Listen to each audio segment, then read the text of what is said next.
If you're like me, you're pretty skeptical of claims that you can put CBD in anything and make it more effective. I've seen some products that are hard to believe, like CBD hand sanitizer. Come on. There isn't strong evidence to support every single one of these ideas. I'm looking at you, CBD pillows. But it may surprise you that many of these products actually have a basis in peer-reviewed research. So let's look at which CBD products actually work and how confident we are in the science.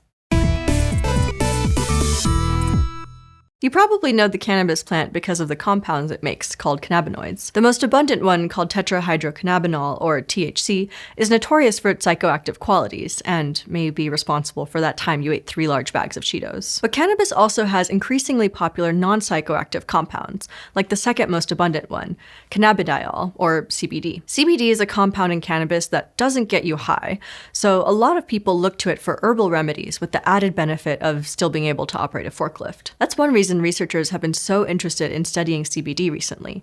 And while that's a worthy cause, some of those researchers also stand to make a buck selling the product to you if it works. Don't worry, I'll let you know which of these studies had ulterior motives as we go.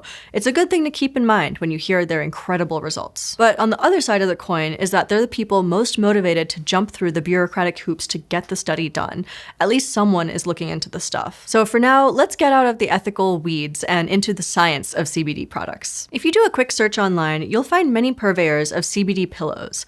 Some of them put the CBD inside the pillow so that your face rubbing against it while you sleep will break open the CBD microcapsules and give you a slow release of the stuff throughout the night. Others rely on a spray bottle that lets you add CBD to the outside of your pillow before you go to bed. They say it's all in the name of better sleep. The only problem is our editorial team couldn't find a single peer-reviewed article that verifies this microencapsulation technique or the use of topical CBD to help with sleep disruptions. We searched through peer-reviewed literature, we even looked on the product websites where they have lab results, but those just tell you that there's CBD in the pillow, not if it actually does anything. But there is one actual study, complete with experiments and all, that sellers cite to convince potential buyers that this could work. In that study, participants with anxiety or sleep disruptions swallowed CBD capsules to test if they could ease some of their symptoms. I'll repeat that, they swallowed it. And unless you're eating your pillow at night, this isn't going to tell you whether a pillow does diddly squat. But we can indulge them and keep reading the study to see if, assuming the mode of administration doesn't matter, CBD helped their participants sleep better. Oh. It looks like the results are underwhelming. The CBD capsules helped many of the participants with their anxiety, but not so much with their sleep. Even the authors highlighted anxiety, but not sleep in their conclusion. And in the results section, they called their sleep effects mild. Not to mention the roughly 1/4 of the participants who ended up with worse sleep after the CBD treatment. So, not looking good for the CBD pillow. But let's give them one more benefit of the doubt. Maybe if CBD reduced participants' anxiety, they could sleep better, because that's not keeping them up at night. Except the study kind of accidentally demonstrated that reducing anxiety doesn't automatically help with sleep, because they measured sleep outcomes from the high anxiety participants too. And if it was gonna work, the researchers said it might have been from the sedative effects of lower cortisol levels after taking CBD. And since it doesn't seem to work, I'm gonna go ahead and say this CBD product is lacking scientific support. But the next one is a little bit weirder. Here I thought we had perfected hand sanitizer, but in this video, the premise is that everything can be improved if you just add CBD, or at least that's what it looks like on the internet these days. But the thing is, CBD does kill bacteria. In 2020, a research article was published with the title, "Uncovering the Hidden Antibiotic Potential of Cannabis." It's exactly what it says on the can. The researchers put CBD up against MRSA, the biggest bacterial threat we face according to the World Health Organization, and it held its own in the fight. First, they put MRSA in a petri dish under its ideal growth conditions, and then started adding more and more CBD until it started becoming deadly to the bacteria. Then they tested how CBD would do against the biggest, baddest MRSA bacteria that most antibiotics can't kill. Within half an hour, they couldn't even detect the MRSA anymore. That convinced the researchers that CBD might be a useful tool on the front lines of antimicrobial resistance. They think cannabinoids attack bacterial colonies by breaking down their walls.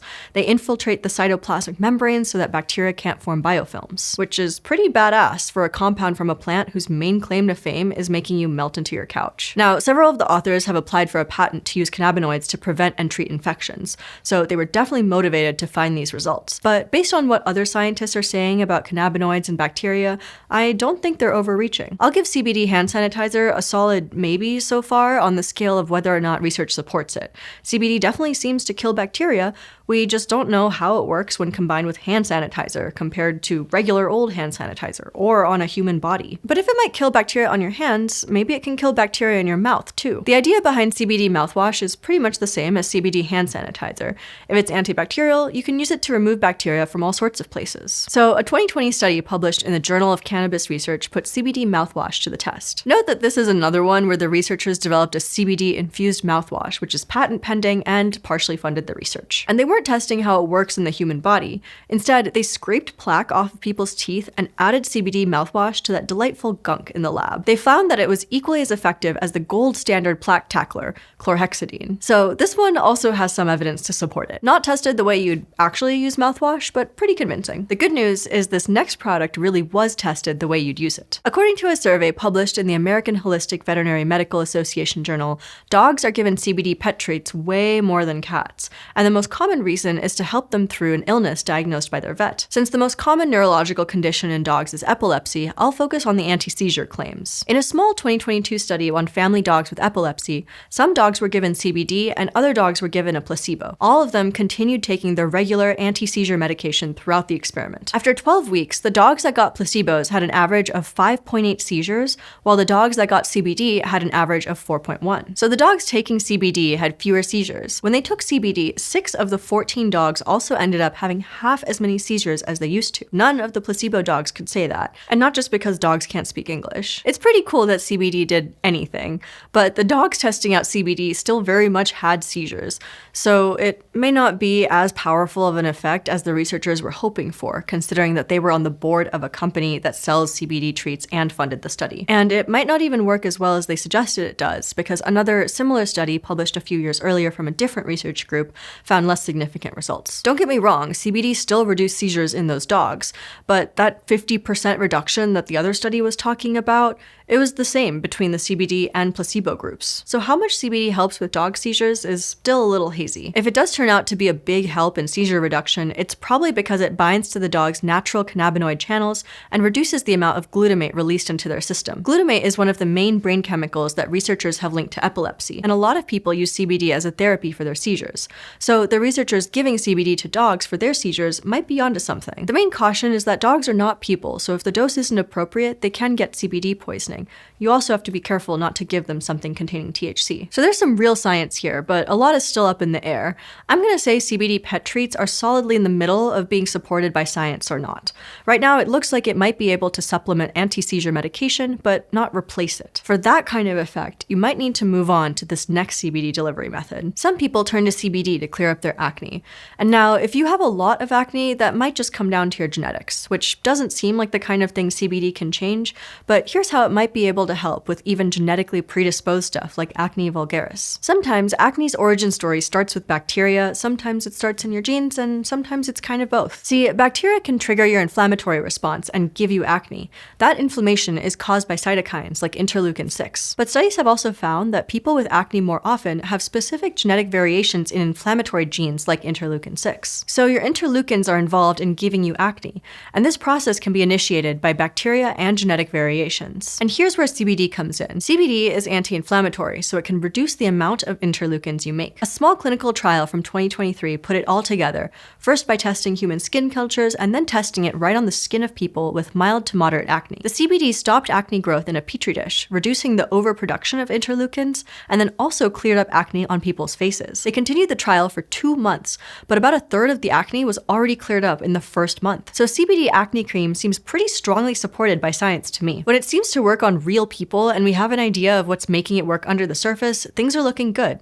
And that's also the case for this last CBD product. It's time to talk about periods. A huge number of people have painful periods. And yes, the people studying menstrual pain relief in the context I'm about to talk about also work for a company that sells CBD tampons.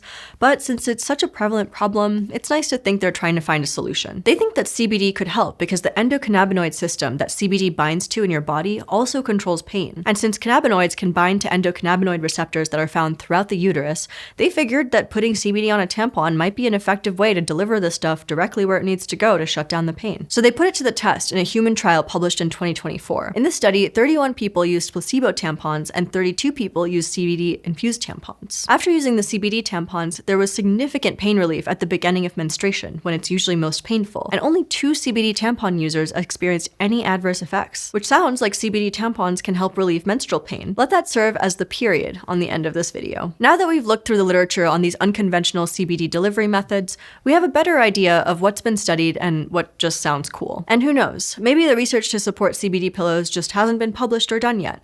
We can only work off of what we know today and update that as new research comes out. Even the most likely to succeed product in this list still isn't guaranteed, because that study is so new that it hasn't been repeated by other researchers yet. So hopefully with time, we'll get even more research on new ways CBD might be able to help people, and we can make another one of these videos. Until then, keep talking to your doctor before using any of this stuff.